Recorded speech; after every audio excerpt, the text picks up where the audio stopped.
Everyone, this is Brian Hunt. I'm your host for Risk On, Risk Off, and welcome back for another show. Today, we're going to be talking about a risk that sort of applies throughout not just construction, but all sectors, but it's something that's been sort of impacting construction a lot. And it's what we refer to as a systematic risk. And it's a risk that goes beyond, say, your insurance or what you're covered for your bonding, but sort of economic factors that is impacting the industry and seems to be impacting construction a lot. And let's kind of walk through it. There's one of my favorite economists is Peter Zion, and he's got a term that, demography is destiny. He's probably not the only person that has it, but he says it a lot. And more importantly, he'll say it takes 30 years to create a 30-year-old worker. And if anybody's been paying attention to what's going on in the world, or at least in the country, you'll notice or have heard that people seem to have a hard time finding labor. And there's a lot of factors to that. First, let's kind of break it down. The baby boomers, are on now or are going to be retiring here in the coming years. And as a result, that's a lot of people who are exiting the market. And when they say they take baby boomers, that's the explosion in the birth rate that occurred after World War II. As happens in most industrialized societies, you get more advanced in technology and medicine, and especially more women entering the workforce. Families have a tendency to have less kids. It's sort of an ongoing trend when people left the farms where you needed the labor. It was free labor. But also kids didn't live as long. Maybe some didn't get past 5. So you needed the labor and the kids.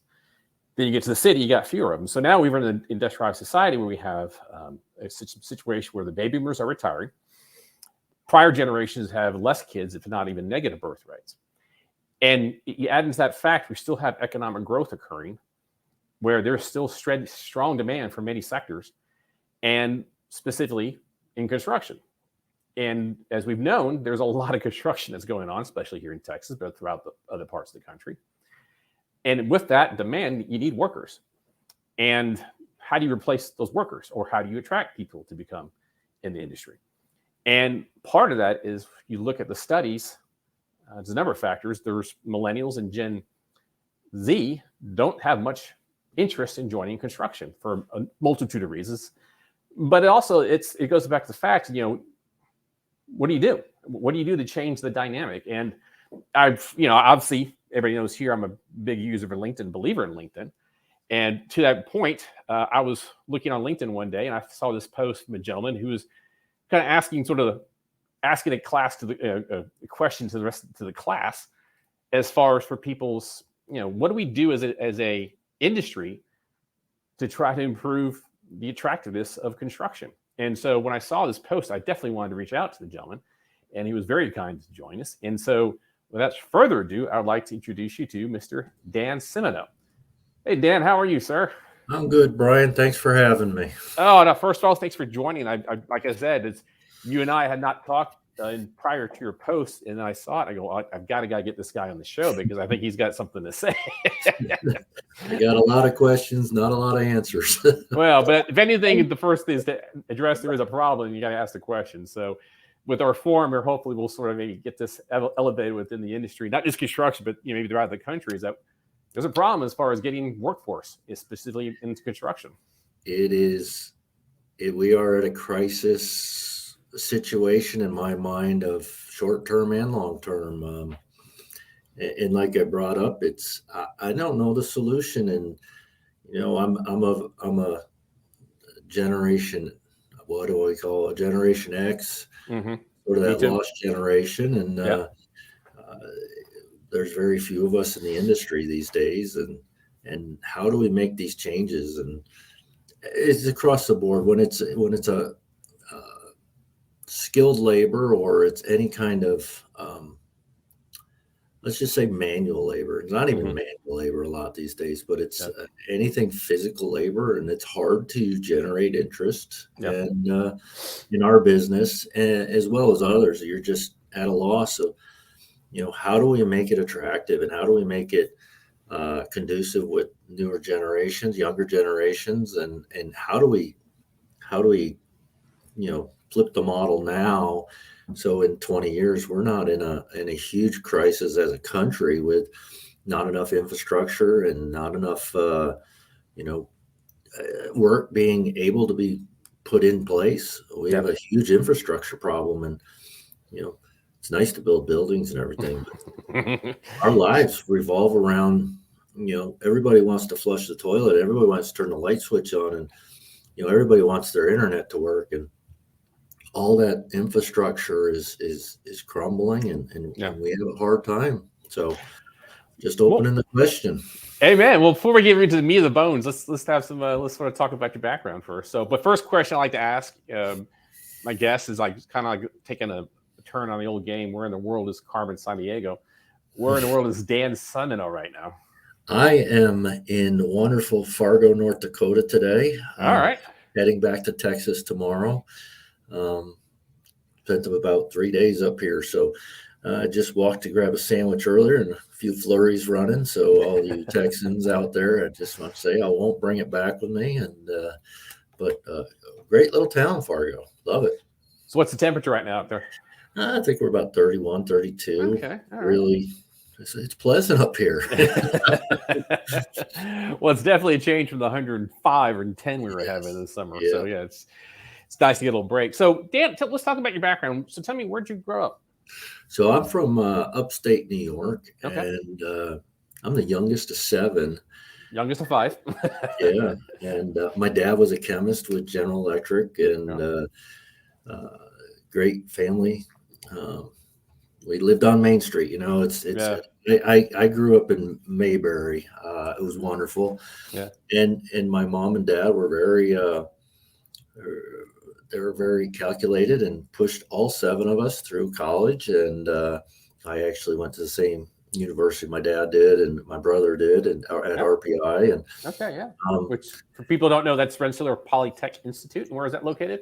It's in Troy, New York, and if anybody can spell it without Googling it, there's a $10 bill in there. And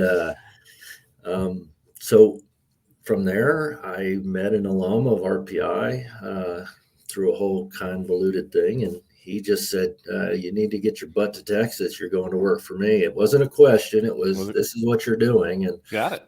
That's how I ended up in Texas, and from there, it's been a ride.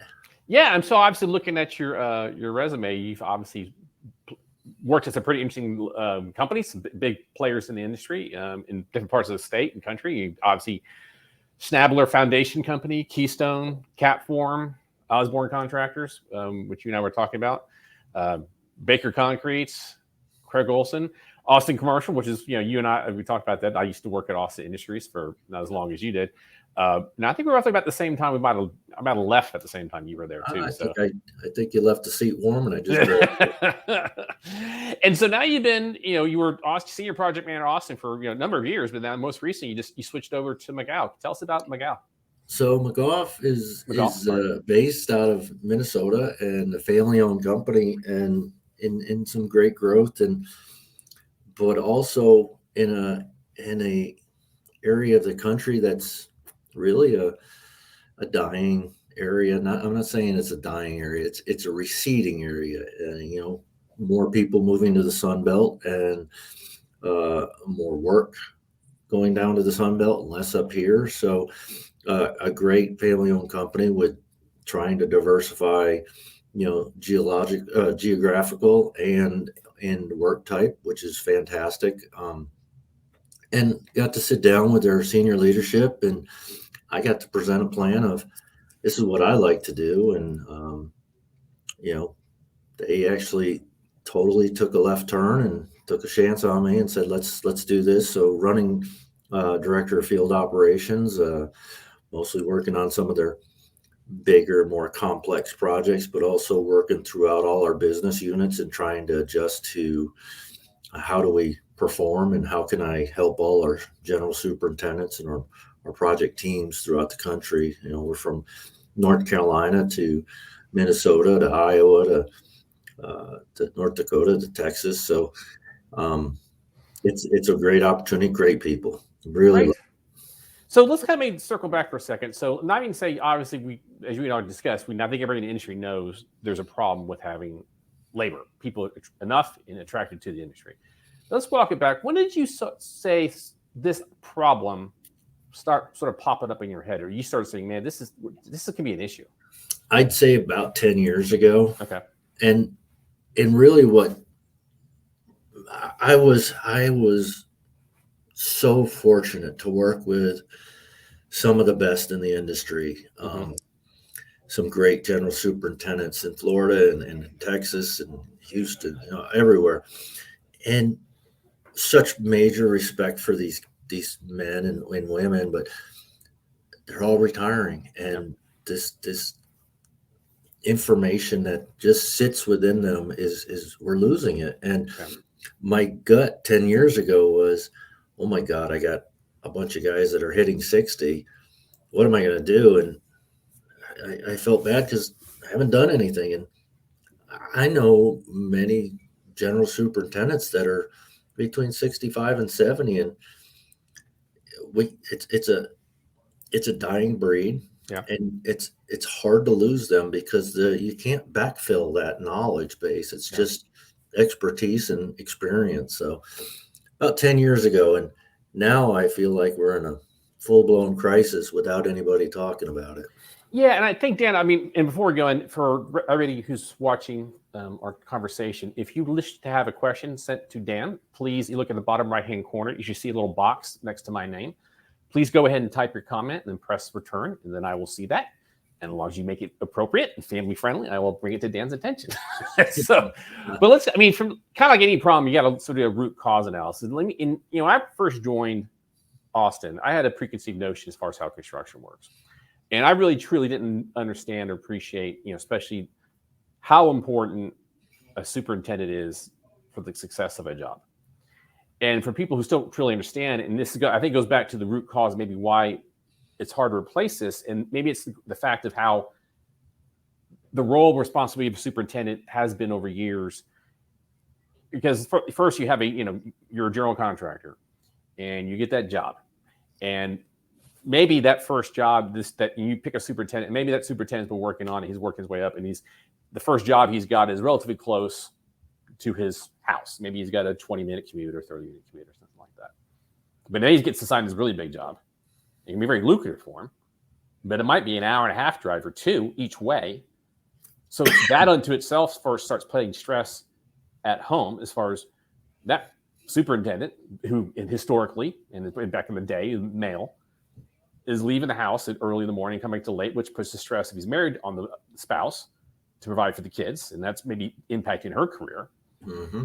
And then to that point, though, I think, historically, it's a, good old boy, stiff upper lip, don't complain, tough it out kind of mentality. And there's a lot of stress involved on the job site. The superintendent's doing a lot of different personalities and type A's as well with the subcontractors and the owners and everything. So it's a very stressful model, but then you take into account you could be, hell, we're talking about long commute, you might be gone 4 days out of a week, traveling, It's a great point of the family model also has a big change in this dynamic over the last, let's just say 40 years, The family dynamic was much different, more stay-at-home mothers working with children, single income families, be honest, more faith-based, where,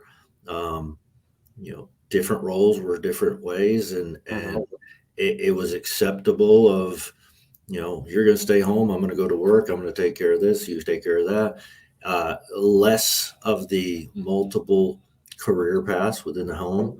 And now, with the complexity of this work, the stresses of the work, plus the changes in the stresses of a home, and personal life, I think the combination of that is leading.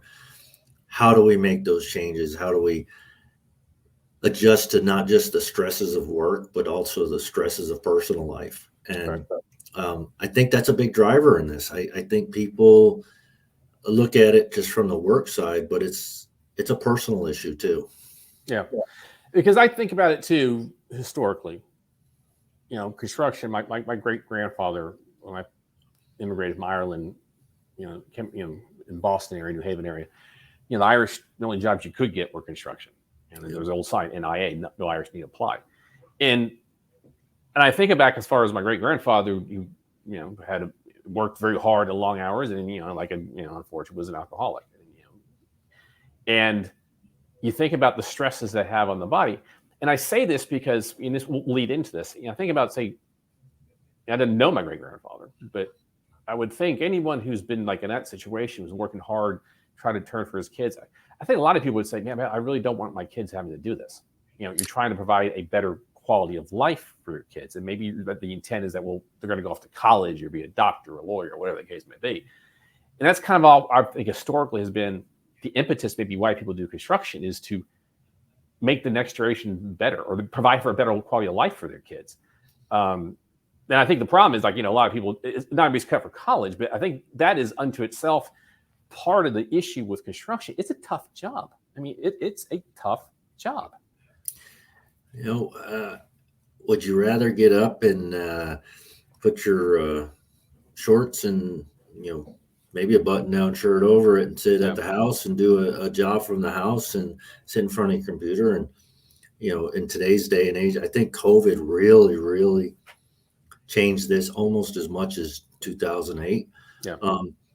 But I have college age kids, and my college kids they get the choice of, do I go to class or do I do the class at home? So that starts that of, well, I don't want to even have the stress of walking to class or something like that. And again, it's the personal aspect of it and how they see it. And oh gosh, do I want to get up and drive an hour to work and open the gate at 6 o'clock in the morning, and I might have to shut the gate at 7 o'clock at night and drive home? And we're having trouble getting my college kids to walk to class, let alone get them to drive an hour to school. And by the way, I may stick my son up here in North Dakota if he's not careful. I'm going to put some. He graduates from tech in December, so I'm gonna. I told him he might have to bundle up a little bit. But it's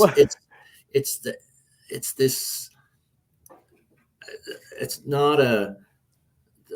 People look bad about harder labor. It's not people look. It's this plethora of things that. The sum of the parts are greater. It's just so huge, and it's led to this. I don't want to do it. I don't see it, and you get the way people push. You got to go to college, and younger kids, trade schools are not pushed. The social interaction, the dual incomes, the social life that you can have. We're a society of plenty. People may disagree with that, but we are a society of plenty, and we're very what's the word I'm looking for? Very give it to me now. And in our business, there's no give it to me now. There's you've gotta experience it a lot over and over, and then it's the rewards grow and grow. But it's not a today. It's give me everything. It's very, very difficult to compete with that. Yeah, and I think you brought up a point which, when I go to a lot of conferences or sit in on construction workshops, it's a common thread, and I kind of remember this back through high school. That obviously there was a strong push in the past 25 so maybe 20 years. I remember my daughter was going through school. It was about college. Everybody goes to college. Everybody's at college. In a lot of schools, back in my day, I mean, our day, I remember there was a auto shop, and kids could take class on, learn work on a car and some mechanical skills. And a lot of those programs over the years got cut or no longer supported. Now I know that's been a big change in the past, say 5 years or so, that we've seen more high schools bring back shop, and that some of the community colleges are starting to put, work, programs together locally and working with the local trade association to try to at least get that pipeline back up and running. But I do remember, I think it's been pretty well shown that, that whole concept as far as dual track, or you have that option, kind of got cut, 20 years ago. And I think we're seeing the consequences of it. a tremendous impact. A quick story: I was doing a job years ago over in Fort Worth, where I'm from, and I was driving down the street and by Trimble Tech, Okay. technical high school over there, and I see a group of kids sitting out on the sidewalk with their instructor, and he's just got an auto level sitting out there, and I saw the faces of these kids, and there was no interest. It was, I'm going to stare at the sky, count the birds, whatever, and I couldn't stop but pull over, and I walked up to the instructor and I said, "Can I have a minute with your kids?" And he goes, "Sure." And I introduced who I was and everything. And I couldn't get their interest. And I said, "How many of you plan on going to college?" And, 80% of them put their hands up. And I go, "How do you plan on paying for college?" And and I said, "Let's talk money." Because that always, the skills, whatever. The first thing I'm always is, how do y'all want to make some money? And that changes. The faces changed. And I said, "I could teach you how to run this. I'm going to pay you." And we hear Mike Rowe talk about this all the time, and what a great platform he has. But as soon as I started talking about earning income, buying a vehicle, living on your own from your parents, no debt, this, all of a sudden, 80% of the kids were like, "Hey, can I have your card? Can I go work for you? I want to graduate this year and get out of here." They've been ingrained of, this is what you got to do. And then the simple conversation of, "Hey, this is a respectable job. Become a surveyor, become a field engineer." You don't need that education. You can gather that information while you're getting paid. It all of a sudden, boom, this light bulb goes off on these kids. And I'm like, none of you know what you want to do, but I know all of you want to make money. And if I hit one kid that day, I would hope so. But, they might have been in the air and out the other. But it was a tremendous eye-opening to me. And it had to be 10 years ago, right around that time, too, is what do we do? What do we do? So, Dan, we've got our first question. And this is coming in from, actually, Christian, you didn't press the return button. So that's why I copied and pasted. This is coming in from Christian Paredes. He's got this question. Hello, Brian, Dan, thank you for this conversation. Should companies require recent grads and young professionals to field positions before going to the office so they can work directly with these senior superintendents? Obviously, that's maybe one way to try. You said capture that tribal knowledge. What would you think about that, Dan? I'm going to say thanks, Christian, for the question, because Christian's a good young man. I know him personally, and he's one of the turn the lights out kind of young men, and up there in Sherman. All right. I think right, nail on the head. To be in our business, you need to see it all. I think young grads, people coming out, should see that dual. This is a great place to bring that dual pathway back in. Mm-hmm. Very quickly, we go to the field or we go to the office. We decide that right away. No, let's run that in the field, and then a year or two down, sit down, have a conversation with a young man or young woman, and say, "All right, do you want to be in the field or do you want to be in the office?" Webcore is a great company out west that does that. There's others that do it. You're not allowed. You may be a project engineer or a field engineer, but you perform the same roles for the first 2 years of your career. It gives a great time frame in the field. With still being able to play in the office. I think it's a great way to do it. I wish more in our industry would do it. But great question, and I think it's a very, very easy start that many companies could do to help prepare for this problem. Yeah. So, Dan, there's the old saying, the definition of insanity is doing the same thing over and over, expecting the same result. And I think we've talked about it. I think the macro factors are there. You've got baby boomers retiring. We've had less people born in this country over the years, so you got less people coming up, and demand is still there's a lot of projects coming along. So, I mean, obviously, in order to change this, there's got to be maybe some factors. And one of the things that maybe, we talk about this as far as one, there's a lot of talk as far as how can construction, which you and I both know is typically one that's very slow to adapt to new methodologies or changes. Is there a way in your mind that technology, with that, technology or an AI, can help alleviate some of this pressure? I mean, as far as helping things and I say that knowing that you still got to have somebody on the job site, watching stuff. But is there a way to make that person's job a little bit easier, whether on the ground or support from back in corporate? It's a great question, because over the last few years, I've been inundated with technology, people bringing technology to me. It's like drinking from a fire hose. It's overwhelming. And one of the discussions that I have with some of these people that are bringing the technology is the amount of information they can gather through the AI, through the technology is extremely large. Mm-hmm. It's the problem I'm seeing, and this is the conversation I'm having. I'm not a technology guy. Give me some dirt and some concrete guy. Yeah. But to me, it's sensory overload, and I need to be able to analyze it and digest it. And I've had some conversations with people. It's a great tool. Fantastic. I think it's going to be a huge leaps and bounds. Yeah. The biggest question I have right now is who digests that information, who manages that information, and how does it get processed in going and making decisions? I think that is a big question of this. And one of the things I've been talking about is, do we pair older semi-retired guy with a young personnel and merge them together into that technology world of processing? Hey, this is what you need to see, and you process it.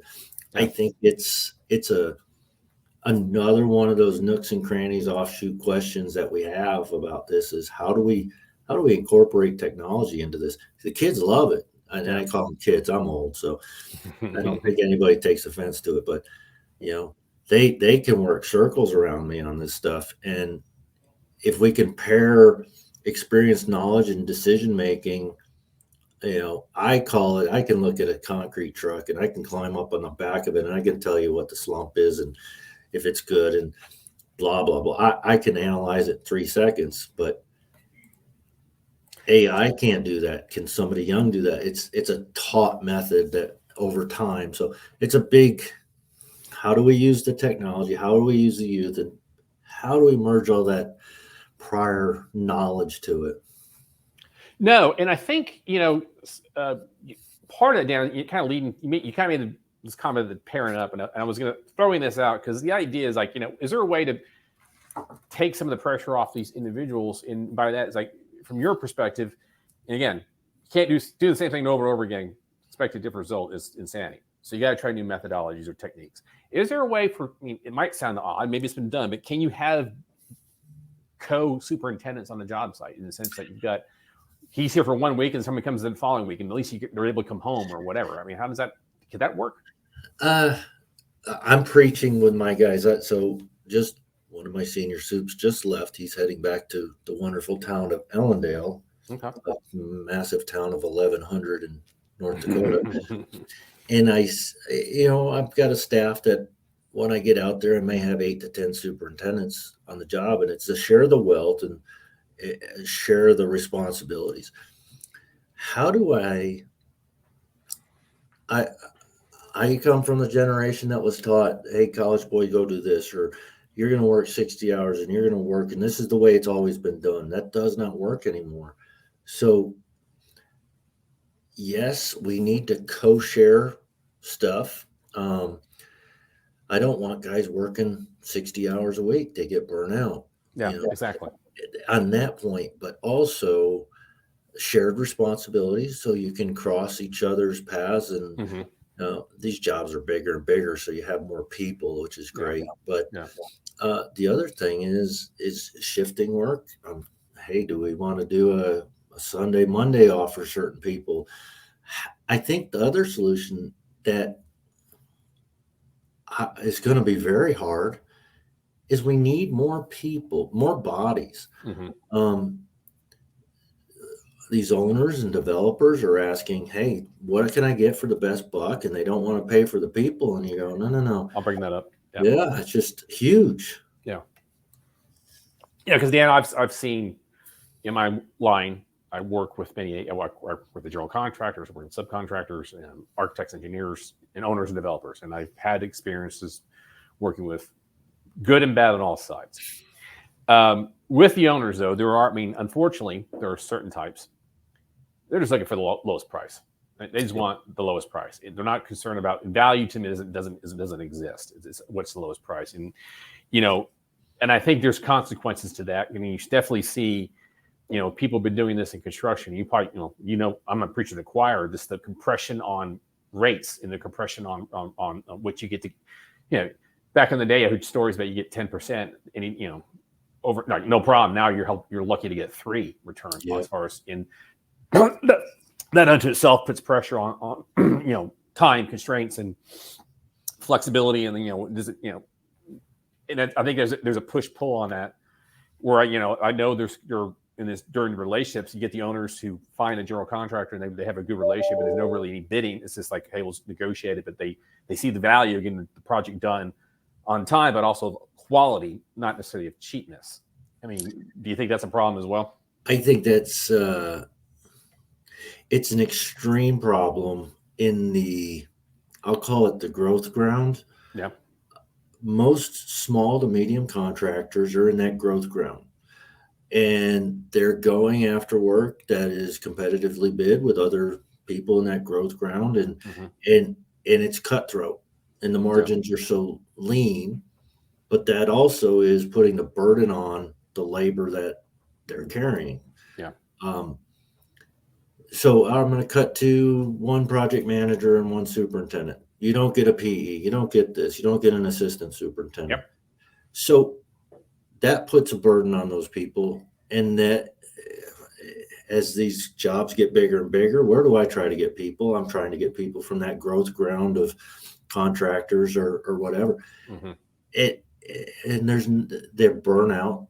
They're frustrated. Mm-hmm. They're browbeaten, and it's very detrimental to the overall situation.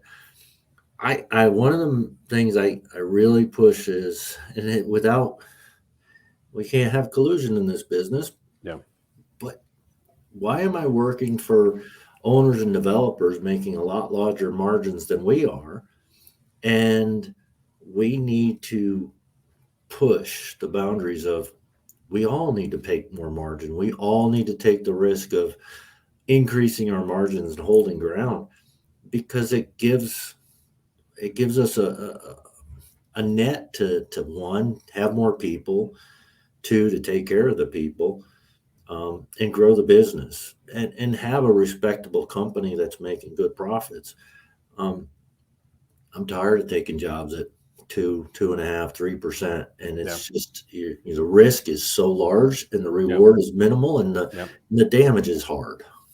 Agreed. No, I think that's an unknown story. People don't realize if they haven't been in the mix of it. Is just that force of pressure on margins has consequences. As far as quality and value engineering, and whether or not you get the final product and it's sustainable. Especially I tell people in the insurance world.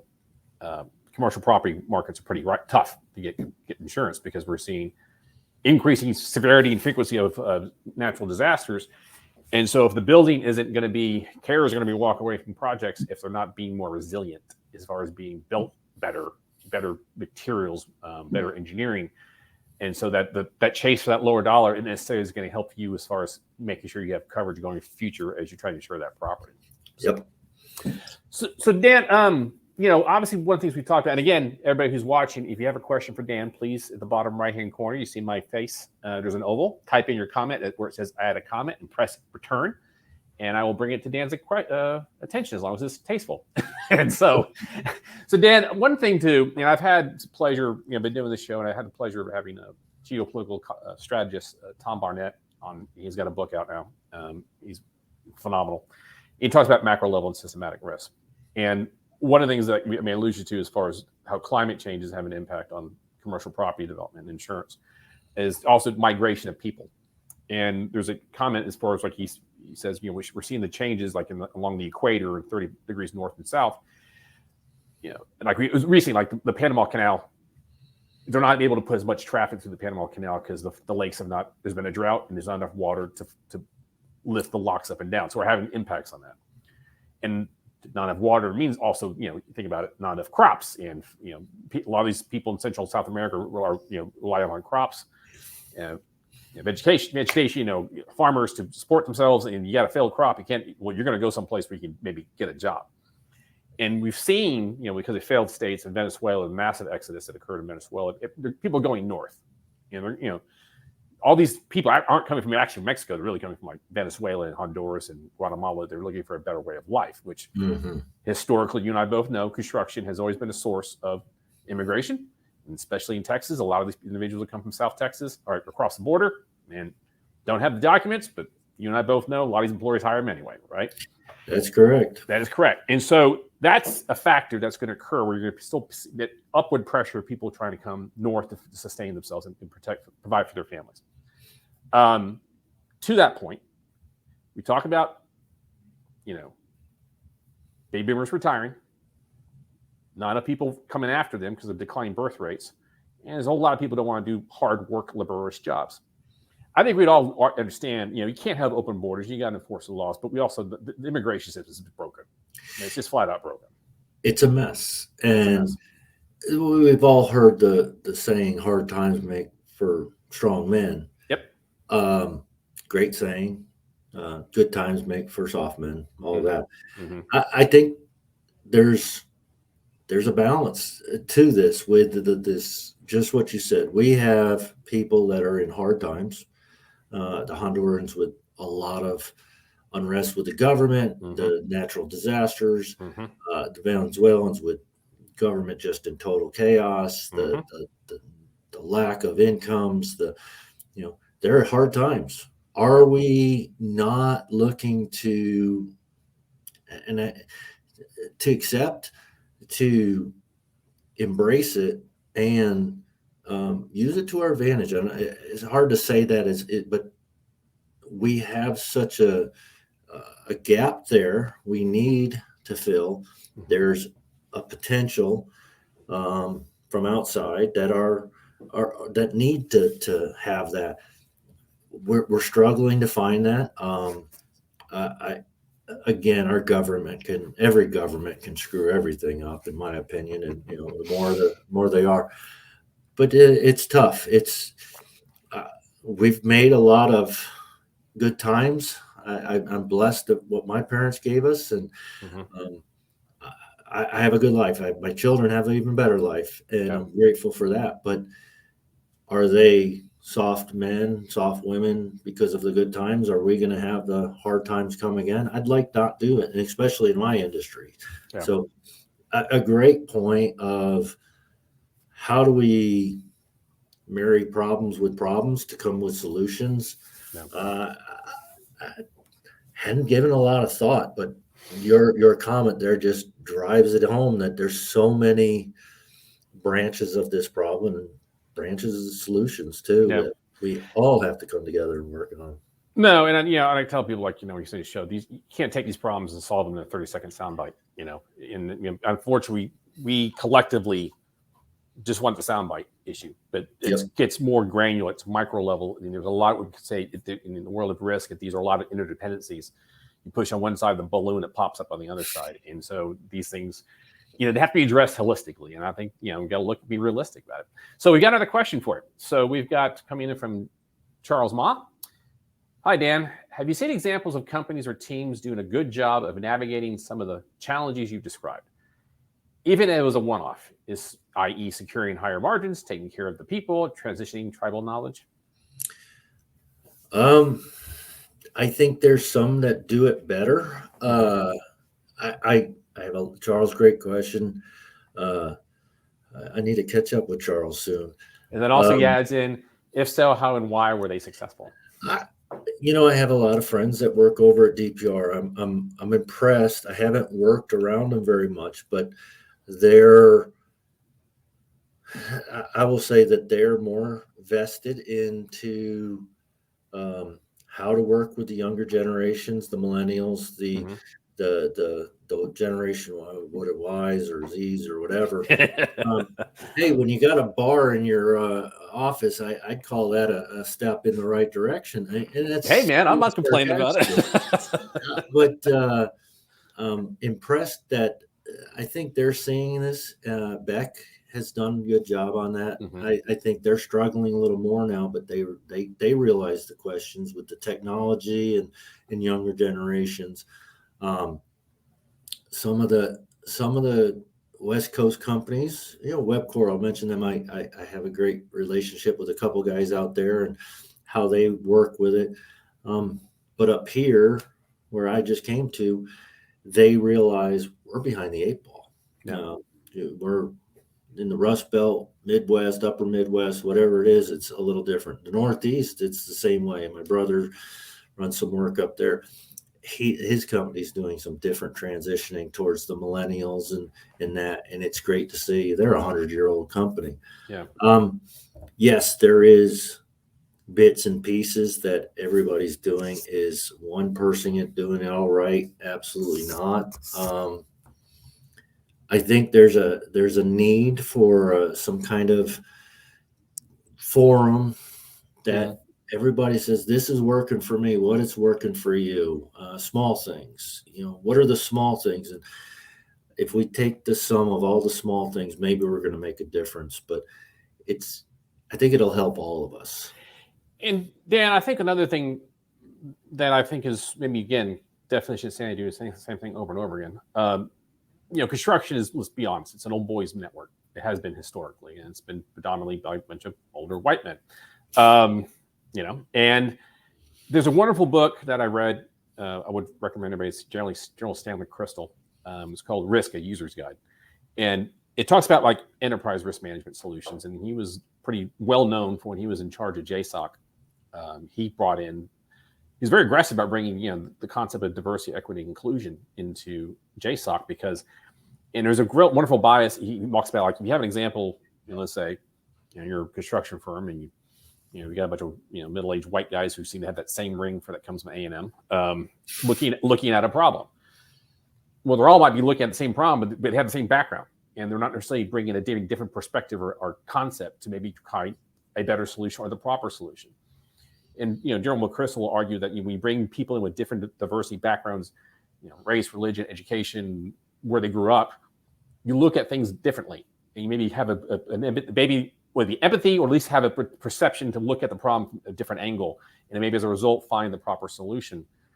I think that in my mind, what needs to be happening, and I think especially in, Thomas Barnett brings this up very well. I mean, 30, 40 years ago, majority's population was, white and minority, and like 10% is minority. And by 2040, this will be a minority majority country. And so this industry, I think, it'd behoove itself to be more inclusive and go and try to find more people, and therefore change the culture, or at least adapt the culture to make it more accommodating for people from other parts of the race, religions, sexual identification, whatever the case may be, because you're looking for people. And if you got scarcity of people, scarcity of labor, then labor's got the negotiating power. They got more choices. So then you got to make your firm more attractive to that talent. I mean, what would you think about this? How is your thought about that as far as over the years? So I'm gonna preface with a quick story. Great. I was doing the Kimball Art Museum with Cap Form as a sub to Beck, and one of the things is we were trying to come up with the best methods to place all this concrete that's world class, and mock-up after mock-up, failure after failure, not getting the results we want. And I finally just said, I'm throwing up my hands. I threw out every idea I could think of in the book, and I just stopped and I looked at the whole crew. We probably had 60, 70 people out there, and I said, guys, you're not used to being the voice of it. I said, I need you to be the voice of it. Tell me what you think will work, and let's try it.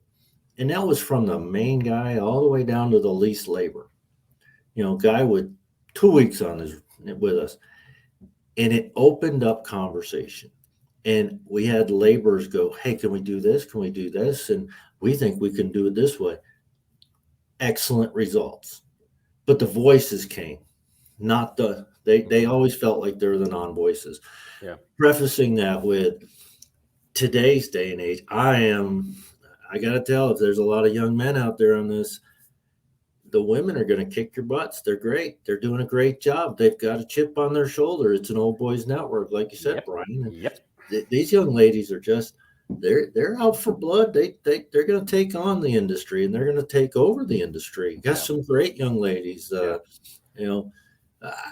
coming from the Austin side and subcontracting markets. You got a lot of great young ladies out there, but you also have the Hispanics, like we talked about, moving into our bigger and bigger part of our industry. It's fantastic. And they have a different voice and a different thought process, and they see things different than,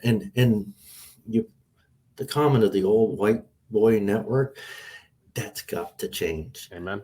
Amen. As the father of two daughters and my wife who started her own firm, I'll be honest. I mean, that was like, I was old school, like 25, 30 years of, the traditional, concepts everybody else did. But when you start raising daughters and you start seeing your wife's going through, the business model, and she's got a boss that's not overly accommodating, and how that impacts our life at home. And then she went to start her own firm. It's like, yeah, you know what? I mean, empathy can go a long way when you start truly realizing that the people that you're trying to attract may have a little harder time than you have. Yes, exactly. I walk in a room and I'm a 6'3" old white guy with gray hair. I am the epitome of the type A old school guy. And I will say this, it's just been wonderful of dealing with some of my counterparts, especially the older guys. The empathy that we had 10 years ago was minimal. Yep. The empathy that we have now, especially the older senior superintendents, general superintendents, is abundant. It is extremely abundant because we know the problems there. And, we don't want to keep doing this. We want to get this over to somebody else. We want them to enjoy what we've enjoyed, but in a different way. A quick other story is I had a senior soup that I worked for. Many people may know him, Al Severson. And we were having a conversation one day, and I said, I had gotten a call from a recruiter, and I said, I'm not interested in anything. And he goes, no, I got a question for you. I said, what's the question? He goes, I got this guy is very well rounded. He comes out of the military. He's a hard worker. He's this, and this. I'm like, great. He's a veteran. He goes, Dan, my question is, he's got tattoos on his neck right here. And he goes, would you be willing to hire him? And hypothetically, and I said, is he good at what he does? And he goes, he's excellent. And I said, is anything revolting or racist or I said, is anything bad about the tattoos? And he's like, no. I said, I don't care if he's purple and got tattoos on top of his head if he can do his work. But I hang up the phone, and I was actually on my way to lunch with Al, and I sat down and I said, hey, I just had an interesting phone call. And I laid it out, and he goes, 5 years ago, I wouldn't even thought about it. I don't want anybody with a tattoo. I don't want that nonsense. He goes, I don't care anymore. If they can do their job and do it well and want to do it. The empathy from us from 5 years ago and how we looked at it. Yep. Oh gosh, good old boy network and the old white guy network. No, that's shocking. That's where a lot of the empathy is. It's just, how do we share it? It's funny you mention that. And I just met this gentleman recently. Maybe you know him, Scott Friend. He's with Rand Construction, and I met him at a Lean Construction Institute recently. But more importantly, he's the founder of this, what's called the Construction Veteran. He's got a nonprofit because he's a veteran as well, where he's trying to make it so that trying to attract and make it more of a seamless transition for people in the former military to get into construction. Because at the end of the day, this is not rocket science. And if someone's smart and hard work, you could probably teach them how to do it. But I think too many times, and this is always another. Hopefully, we get them on the show where I think we talk about we value your service, but then you don't have the skill set. Even though you're in the military, we're not going to hire you because people don't see the exact lineup where it goes beyond that. It's where culture, discipline, and ability to learn and work. So no, I find that very cognizant, and I'm glad you brought that up because it ties in specifically what Dan's trying to do. So I'm so fortunate to come work for McCough. I just walked by the front desk out here. There's gifts for all. This week is Veterans Day. Oh, great! Yeah. Gifts sitting out there. This is a small office for us. It's probably, I don't know how many people we have up here. There's 10 gifts for 10 veterans sitting on the front desk that they get to That's awesome. do something tomorrow. Yeah. Very big into this. I had a young man. He's over in Korea right now. My son-in-law, and he's stationed over there where my daughter's living over there. Okay. He sent me a message. He says, I'm getting out of the military, 14 years. I'm like, send me your resume. I don't care what he does. Yeah. He's awesome. He's a helicopter mechanic. I don't know what it is. I don't know. Sent it to my boss, and he's like, let's talk to him now. Let's talk to him. He's not getting out for months, but let's talk to him. Yeah. A great breeding ground for hard work. Amen. Amen. I'll preface one more point is, and I had a really great conversation with a senior soup that came from the ranks of a carpenter all the way up. He says, we need to develop, because being a senior superintendent these days is a people management job. It's not always I need to know every detail. It's 90% people management. So do we have to make that adjustment? I thought that was an excellent point he brought up. And it, again, Bing triggers a point in my head of how do we grow people through that system that want to be people managers, people leaders. And it's not the minutia detail. It's actually, how do I manage a team? Correct. And especially go back to the point where if you're going to be having more, especially demographic shifts, more people from different parts of the country, South America, Asia, whatever, different religions, different genders. I mean, you're going to have to be able to pivot, or at least be able to how to talk to different people so they can relate to you. And it's because yes. Yeah. All right. So I've got you towards the end here, Dan. So we're going to pivot. And again, if you have any last questions for Dan, please submit it in the bottom right-hand corner and make sure you press return. So Dan, when you're not working, what are you doing? I'm getting used to. I have 5 kids. Love it. I've got. Oh my Lord. I have 2. I have a son-in-law who's a captain in the Army over in Korea, like I said, and good for you. Got to go see them soon. And I just had my oldest son just had his first daughter and my first grandchild. So trying to get used to that a little bit. Hard being so far away from her. It's tough. And I've got one young one at home, my sweet Elizabeth. And it's been a trying couple of years. 3 years ago, she was diagnosed with brain cancer. We were treated at Cook, which was great with the surgery. And then we went to St. Jude in Memphis, Tennessee. An amazing place. My daughter is what we call NED, no evidence of disease. We go up every 6 months now. So we do a lot of work with nonprofits. It's great. Elizabeth does paintings, and she sold a painting for $7,000 at a fundraiser. Whoa! Picasso wannabe. So we do a lot of fundraising with St. Jude. We do a lot of fundraising with CLF, Carson Leslie Foundation. Mm-hmm. I work for Austin. I work for McCough now. Yeah. I am a big advocate for DPRs. They have a hoot and holler in the spring, in the winter. February. Yeah. They raise money for the CLF, and it's funny because Carson's dad works for Beck. Great man. Yeah. DPR puts it on.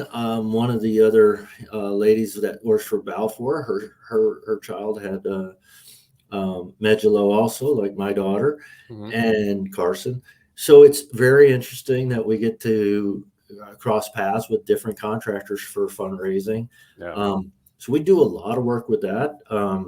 And I've gotten involved a little bit more with the Friends of Jacqueline Foundation. My daughter was adopted by the TCU women's basketball team. Hilarious when they announced her at a game of coming in at 4'8" from Fort Worth. Go to the hoop. And she's out there snapping hands way up here with her 6'5" girlfriends. Yeah. So very involved with that. It's been great, but also a little bit of an empty nester, and we've been remodeling house, and oh my God. I think I'm done with mowing lawns. Then fun. That's funny. Well, Josh, thank you so much for your comment. Appreciate your input. I think it's been a very good conversation. Dan, is there someone, if you were to say anybody's out there or going to watch this video later and they're thinking about a path in construction, what would be the one maybe piece of advice you might want to give them as far as thinking about going forward? Don't see what's just right in front of you at the moment. Yeah. Look around, expand your potential opportunities. Don't judge the book by its cover when you step into a position or seeing a position, especially with I'm all about the guys in the field. Everybody wants to be in the office, but if you see you want to be a field engineer, go do it. If you want to be a carpenter, go do it. If you want to explore it, go do it. And talk to people about their career paths, how we've all evolved, but be patient and be humble. That I'll say this: everybody expects their garbage to be picked up every week, right? Mm-hmm. But do we have the respect for the garbage man that we should have? I would say no. And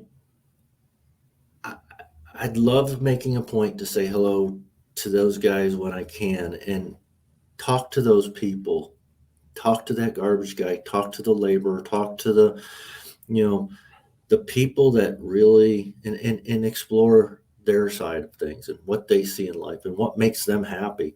Because it's not about the pocketbook. It's not about this. So be inquisitive.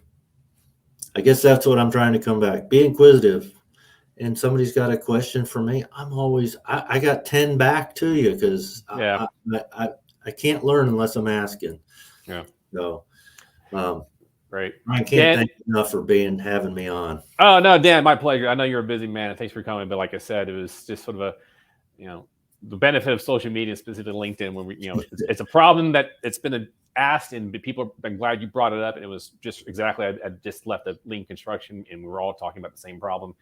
And it's complex, and it's not a 30-second soundbite. There's a lot of moving parts, but at least in order to address the problem, solve the problem, you got to bring the problem up to everybody's attention. So, Dan, thank you so much for your time. I greatly appreciate it.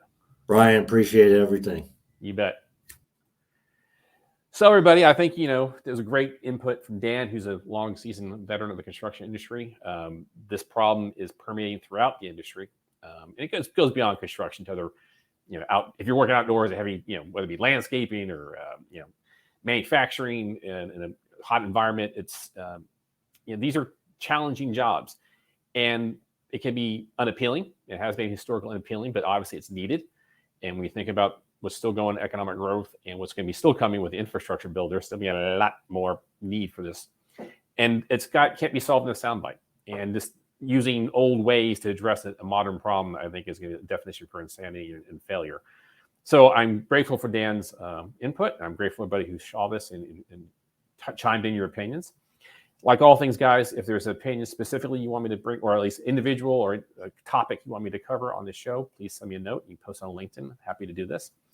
And in the future, we'll have these videos on my YouTube channel, which you can watch at a later date. Until next time, guys.